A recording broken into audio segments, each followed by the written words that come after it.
Ranges are another sequence type. That means they're sequences, but they're not lists.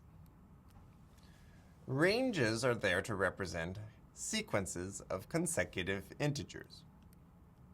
Actually, they can represent all kinds of integer sequences, but we're just going to focus on the ones that have consecutive integers, so counting upwards. Imagine an infinite number line full of integers. Here's a small slice. What a range does is it picks out a finite length within this long number line by giving a starting value and an ending value and selecting all of the integers in between in increasing order. Now, the way that I've drawn this is important. Both of these point to just before the number indicated in the number line. So that means that -2 is actually included in the range from -2 to 2.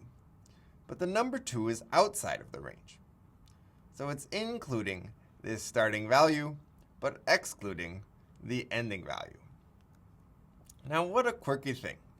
Well, it actually makes a lot of things simpler to do it exactly that way. You can compute the length of a range just by subtracting the starting value from the ending value. So 2 minus -2 is 4, and there are 4 elements here, as you can see. Element selection is also easy. You just take the starting value and add the index. Index is started at 0, so the element at index 0 is -2. And the element at index 3 is -2 plus 3 is 1. Okay, so it has length and element selection, so it must be a sequence, even though it's not a list. Now, how do you convert to a list if you want to see the elements? Well, you can use what's called the list constructor, which is a built-in function just called list. And when you call it on any other sequence, it gives you back a list full of the elements of that sequence. So a range isn't a list itself, but calling list on it does give you a list of all those elements. That's the list constructor. Now, one special feature of ranges is that if you leave out one of the numbers, so you only specify one number, that's treated as the ending value, with an implicit starting value of 0. So listing range 4 is 0, 1, 2, 3, including 0 but excluding 4. Okay, so if I create a range from 5 to 8, let's say, it's not a list, it's a range. If I wanted a list, I'd have to call list on that value, at which point I'd see exactly what elements are in there. Now, if I know what a range is, I already knew that it was 5, 6, and 7.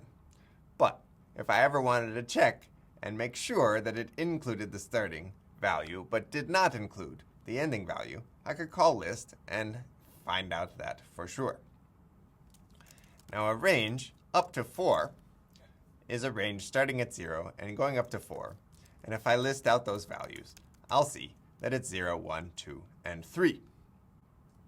So what might we do with the range? Well, there are lots of cases when the sequence you want is exactly a sequence of increasing integers.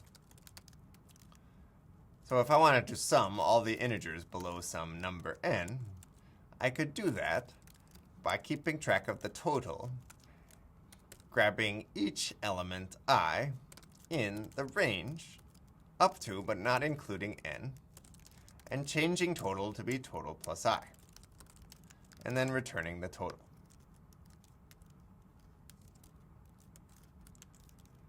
At which point, if I sum below 5, I'll be adding 1 and 2 and 3 and 4 and 0, and that will give me 10. Now, there are cases when you actually don't care about the integers themselves. You just want to do something a fixed number of times. So if, for instance, I wanted to say, go Bears 3 times, a typical way to write that is a for statement like this, where if I now cheer, it will say go Bears, go Bears, go Bears. Now, range 3 means that there are 3 elements in range. And we are giving a name to each element, but we don't actually care what that name is because we're not using it anywhere.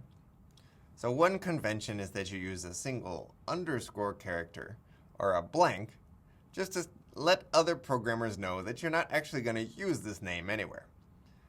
It's okay if I put X there instead, but I'd never use that X, so it really doesn't matter what I put there at all. This is an indication that you just don't care.